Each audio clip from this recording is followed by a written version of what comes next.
언제나 주를 기리고 그 사랑 안에 살면서 딴 길로 가지 맙시다.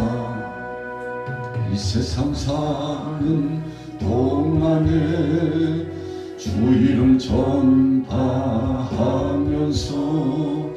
무한한 복락 주시는 예수를 위해 삽시다.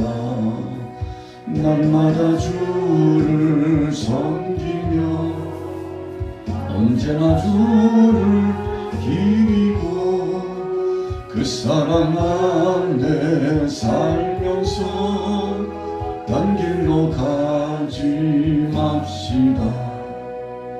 이 세상 친구 없어도 예수는 나의 친구니 불의한 일을 버리고 예수를 위해 삽시다.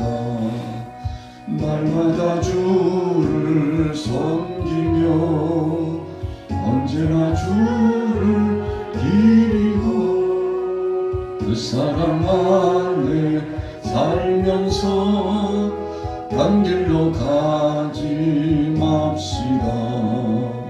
주께서 심판하실 때 잘했다 칭찬하리니 이러한 상들 받도록 예수를 위해 삽시다. 날마다 주를 섬기며 언제나 주를 기리고 그 사랑 안에 살면서 딴 길로 가지 맙시다.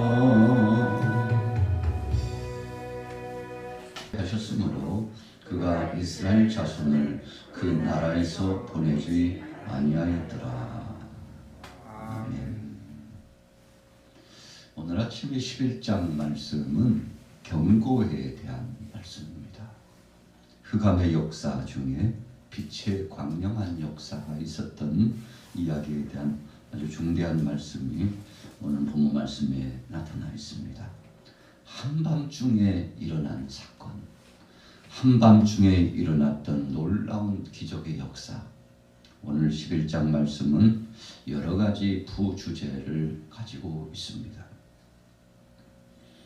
첫 번째 생각할 것은 1절 말씀에 이렇게 말씀했습니다. 이르기를 내가 이제 한 가지 재앙을 바로와 애굽에 내린 후에야 그랬습니다. 이 한 가지 재앙이라고 하는 것은 마지막 경고의 말씀입니다. 여러 차례 바로에게는 기회가 있었죠. 10가지 재앙이었다면 적어도 10번의 기회가 주어지는 것입니다. 그럼에도 불구하고 바로는 돌이키지 않았습니다. 하나님 앞에 돌아오지 않았습니다. 여호와께 나와서 두 손 번쩍 들고 항복하지 않았습니다. 하나님을 하나님됨으로 인정하지 않았습니다. 택한 백성들을 보내주지 않았습니다. 하나님 명령에 불순종했습니다. 바로 그것이 바로에게 있어서 마지막 심판의 역사를 당할 수밖에 없는 여러 가지 상황이었고 조건이었으며 하나님을 거스렸던 불순종의 행보였습니다. 모세에게도 하나님 말씀하셨어요. 바로에게도 경고의 말씀을 선포하라고 명령해 주었습니다. 애굽 온 땅에 경고장이 발효된 것입니다. 경고라고 하는 것은 일이 닥치기 전에 준비하거나 일이 닥치기 전에 모든 것을 갖추면 그 경고는 무효가 되는 것입니다. 경고라는 것은 준비하도록 하기 위한 것입니다. 그래서 길을 가다가도 위험한 요소가 있으면 여느 때는 자동차의 크랙션을 울리지 않습니다. 그러나 정말 위급한 상황 속에서는 크랙션을 울립니다. 아주 큰 소리로 힘차게 눌러야 합니다. 그 소리를 듣고 준비 태세를 하거나 그 소리를 듣고 피할 수 있다면 안전한 결과를 가져올 수 있기 때문에 그렇습니다. 또 자동차에는 제동할 수 있는 제동장치가 있습니다.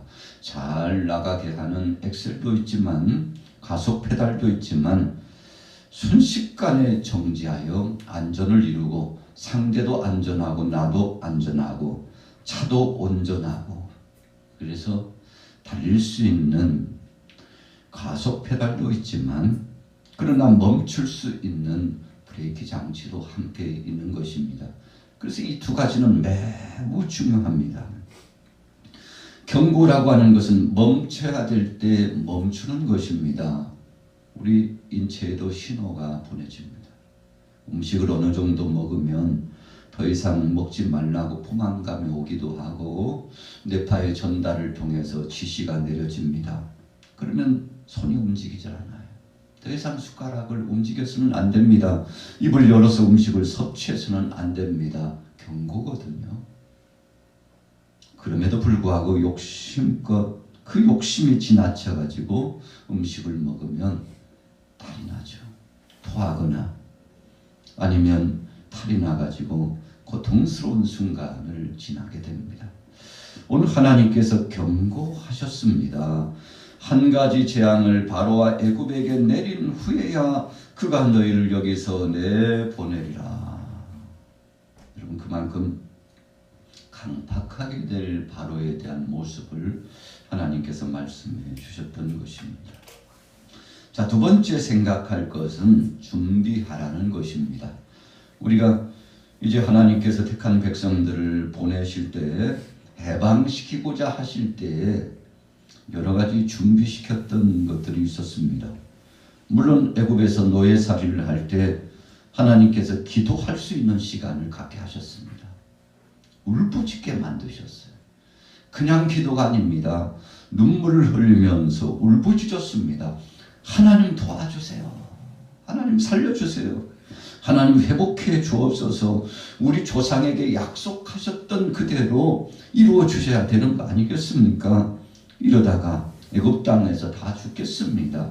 역사적인 구전과 사료에 의하면 이 백성들은 장차 택한 이 백성들은 약속의 땅으로 간다고 하는데 영생 복락을 누리며 젖과 꿀이 흐르는 땅에 들어가며 하나님이 주신 복을 누리고 하늘의 별처럼 땅의 모래알처럼 된다고 하셨는데 이 정황으로 오면 하나님 다 죽겠습니다. 그 약속은 어디로 가셨나요?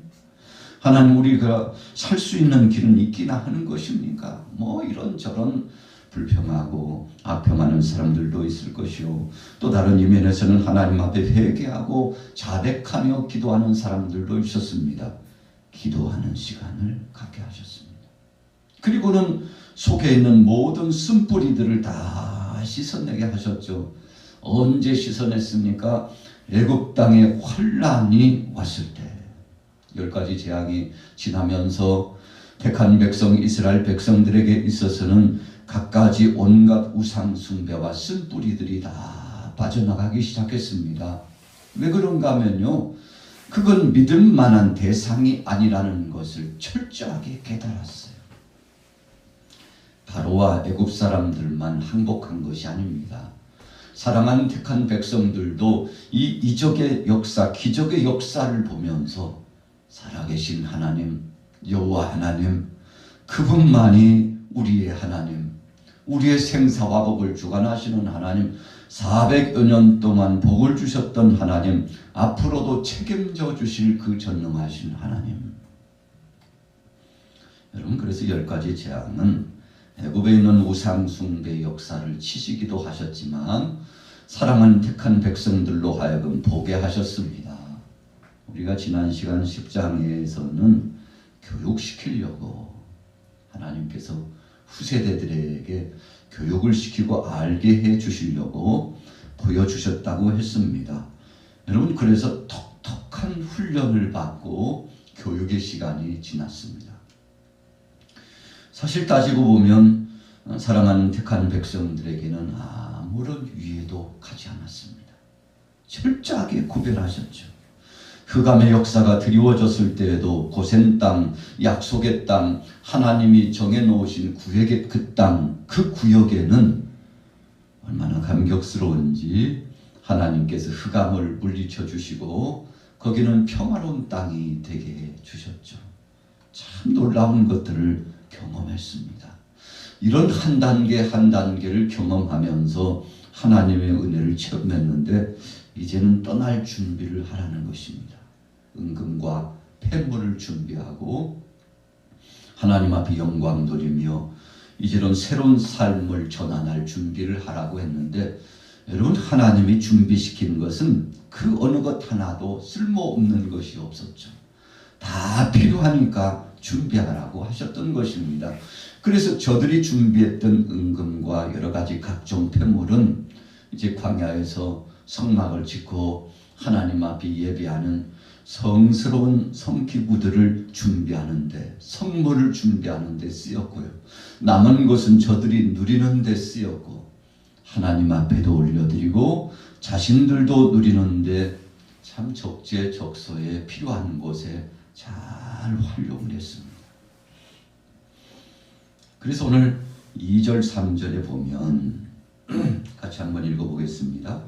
2절 3절 시작. 백성에게 말하여 사람들에게 각기 이웃들에게 은금 폐물을 구하게 하라 하시더니 여호와께서 그 백성으로 7사람에게 은혜를 받게 하셨고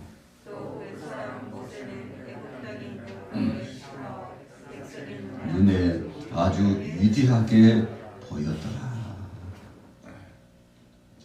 참 2절과 3절의 말씀을 보면 두 가지 의미가 있잖아요. 은금 폐물을 구하라. 이제는 그것을 가지고 나가서 누릴 때가 되었다는 것입니다. 하나님이 허락하셨어요. 여러분, 하나님이 허락하시면 물권의 역사를 누리면서 살잖아요. 그러나 하나님이 허락하시지 않으면 가진 것도 순식간에 마치 물거품처럼 아침 이슬처럼 바람처럼 사라집니다.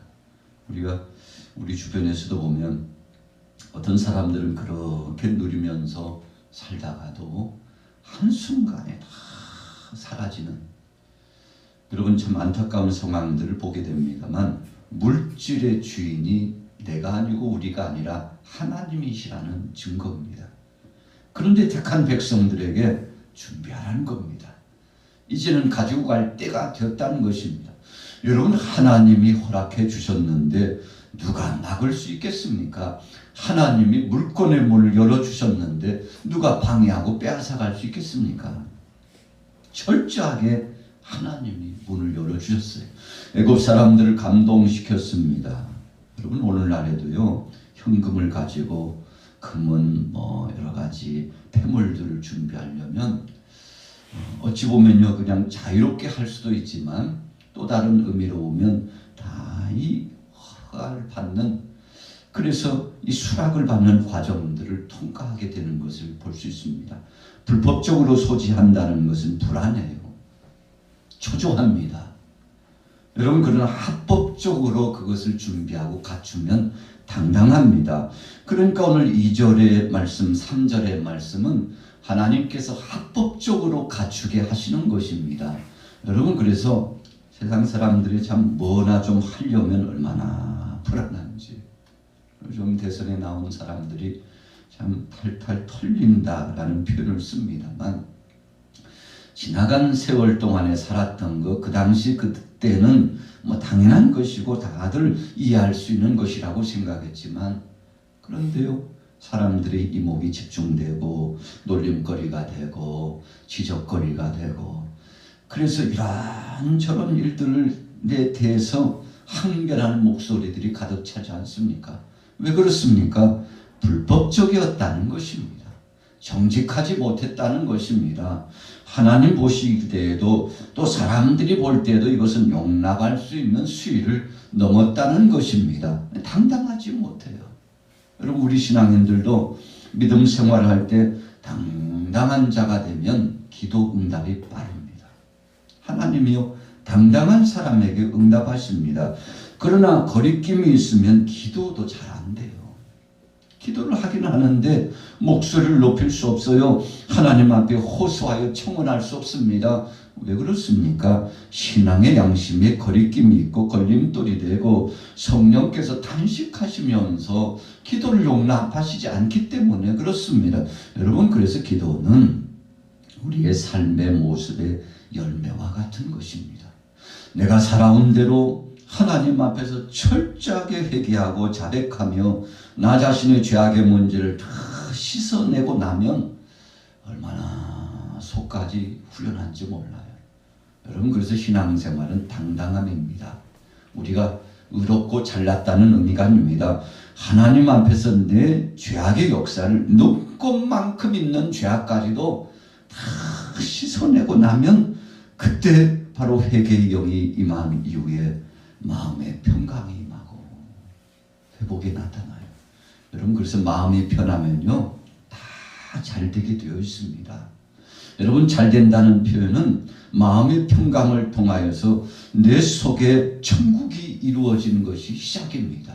그러고 나면 조금 부족해도 감사하고 참 상황이 여의치 않아도 하나님 앞에 찬양하고 경배를 올리고 작은 것 정말 마른 떡 한 조각만 있어도 감사하고 자족하고 그랬더니 예상치도 못한 것들을 하나님께서 부어주시고 여러분, 이것이 우리가 살아나가는 인생론의 순차입니다. 그래서 뭔가 쥐어서 품으려고 해도 품어지는 것이 아니고 채우려고 해도 채워지는 것이 아니라 그냥 우리 속을 비우고 하나님 앞에 순수성 있는 믿음을 가지고 나가면 저절로 하나님이 담아주시는 거라는 영적인 의미를 기억합니다. 자, 때가 되었습니다.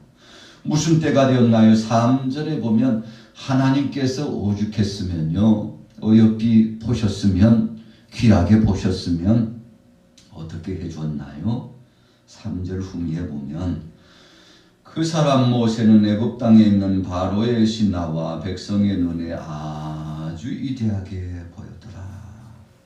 여호와께서 그 백성으로 애굽 사람의 은혜를 받게 하셨고 모세도 하나님의 복을 받았어요. 사랑하는 택한 백성 히브리 백성들도 하나님이 복을 주시고 은혜를 받게 하셨어요. 그러니까 오늘 11장의 말씀은요, 택한 백성들에게는 에바다 활짝활짝 열려지는 거예요.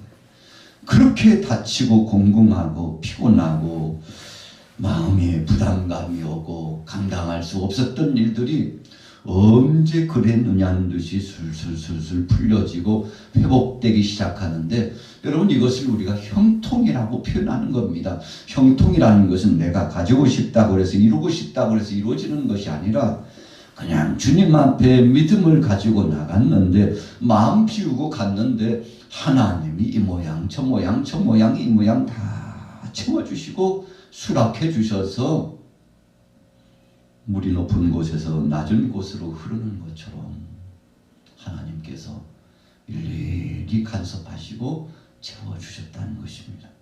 애굽 사람들이 볼 때, 바로가 볼 때 얼마나 부러운지 몰라요. 그래서 오늘 3절의 말씀은 의로운 자들이 어떤 열매를 맺고 어떤 삶으로 복을 누리는지를 분명히 말씀하고 있어요. 여러분, 우리가 잘나서 그렇습니까? 우리가 잘해서 그러나요? 아니에요. 분명히 오늘 본문 말씀에 3절 중반절에 은혜를 받게 하셨고 그랬어요. 은혜를 받게 하셨다는 것은 이 백성들의 공로가 아니라는 것입니다. 여러분, 그래서 은혜라는 것은 거저 받았다는 것이죠. 내 공로, 내 노력이 아니고 하나님의 긍휼하심으로 주어졌다는 것인데 여러분, 그래서 우리가 은혜 받았습니까? 라고 했을 때 이 표현은 하나님의 불쌍히 여김을 받고 자격 없지만 자격 있는 자가 되고 의롭지 못하지만 의로운 자라고 하나님이 인정해 주시고 가질 수 없고 취할 수 없는 자지만 하나님의 부어주심을 경험했습니까? 회복될 수 없고 치료될 수 없지만 주님이 치료하시고 회복하셨습니까? 그때 우리는 아멘, 아멘 하나님이 해주셨죠. 여러분, 참 대단한 역사입니다. 바로의 신하와 백성의 눈에 아주 그냥도 아니에요. 아주 위대하게 보이게 하셨다. 여러분, 오늘 하루를 살아가면서 우리도 좀 이전에도 그랬지만 오늘도 앞으로도 그런 삶의 행태가 이루어지면 얼마나 좋을까요? 세상 사람들이 보니까 양화교회 교우들 참 위대하게 보여요. 주위 사람들이 보니까 예수 믿는 사랑하는 형제 자매들은 참 복되게 보여요. 부러워요. 야, 저런 예수라면 나도 믿어야지. 환난과 고통 중에서도 견뎌나가고 어떤 상황 속에서도 타협하지 않고 믿음을 지키고 강직하게 하나님을 찬양하고 경배하는 저 사람들, 결국에는 복을 받고야 마는 저 사람들, 세상의 기복주의는요, 자기가 원하는 것을 그냥 누리고 얻기 위해서 몸부림치는 것입니다. 그러나 하나님이 허락하신 복을 누리는 사람들은 그냥 하나님 앞에 감사하고 자족했는데 하나님이 얹혀주시는 것입니다. 여러분, 그래서 내가 취하는 것이 아니라 하나님이 그 크신 손으로 턱하니 부어주시는 역사가 바로 큰 믿음의 사람들의 복인데 세상 사람들이 부러워하는 것이라는 겁니다. 여러분, 그래서 저나 여러분들은 이런 복을 소원하는 것입니다. 하나님의 은혜로 살아가고 세상 사람들도 인정할 만한, 우리가 사도행전적인 말씀에서 예루살렘 교회가 안디옥 교회의 도움을 받잖아요. 모 교회가 치교회의 도움을 받아요. 참 혼란의 때, 기근의 때 구제와 연보를 통해서 도움을 받는데, 여러분, 이거 다 하나님의 섭리 아닙니까? 나중된 자 먼저 되는 놀라운 역사가 나타났어요. 안디옥 교회가 비로소 그리스도인이라 칭함을 받았다. 예수쟁이. 아, 예수 믿는 사람들 대단해. 여러분, 빗대고 조롱하기 위한 것이 아니었습니다. 참 그렇게 불려졌는데 칭찬으로 했던 거예요. 아, 그리스도인이야. 진짜 백이들이네. 안디옥 교회 성도들을 보면서 그랬다는 것입니다.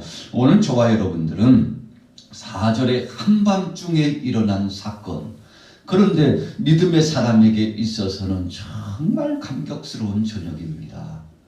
여러분, 그러나 믿지 않고 불순종한 사람에게는 비극적인 저녁입니다. 심판의 역사입니다. 여러분, 홍해가 갈라질 때 바로 깊은 새벽에 요단강이 열려지고 여리고성이 무너질 때에도 아수르의 대군 18만 5천 명이 송장이 되고 하나님의 징참을 받을 때도 한밤중에 위대한 역사는 한밤중에 많이 일어났습니다. 심판도 한밤중에 일어났습니다. 주님 오실 때 그 시절을 말씀하셨습니다. 너희는 깨어있으라. 그날과 그 시가 언제인지 알 수 없다. 등불을 켜놓고 신랑을 기다리라. 그래서 지혜로운 다섯 처녀는 등불을 켜놓고 기름을 준비했잖아요. 10처녀가 다 졸았다고 했습니다. 성경은 분명히 말씀합니다. 피곤한 때가 분명히 온다는 것입니다. 그런데 중요한 것은 5처녀는 준비해놨고 5처녀는 준비해놓지 않고 졸았다는 것입니다. 오늘 여러분들과 저는 이 말씀 기억하면서 주님 한밤중과 같은 이 시절에 주님 앞에 부름받아 깨어있는 자 되고 보배롭고 영화로움을 경험하고 기적을 체험하는 자 되게 하옵소서. 믿음으로 승리하기를 예수님의 이름으로 축원합니다. 살아계신 하나님 아버지, 은혜를 감사합니다. 오늘 이 아침에 한밤중에 일어난 놀라운 이야기들을 다시 한번 경험해 봅니다. 아버지 하나님, 그럼에도 불구하고 한편에서는 감격스러운 기쁨의 축제요, 또 다른 한편에서는 심판의 역사가 진행되는 것에 대한 경고의 말씀이 주어졌으니 오늘 우리에게 주신 그 말씀, 영약의 말씀, 위로의 말씀, 응답의 말씀만 되게 하여 주옵소서. 예수님의 이름으로 축복하고 기도 올려 싸움나이다. 아멘.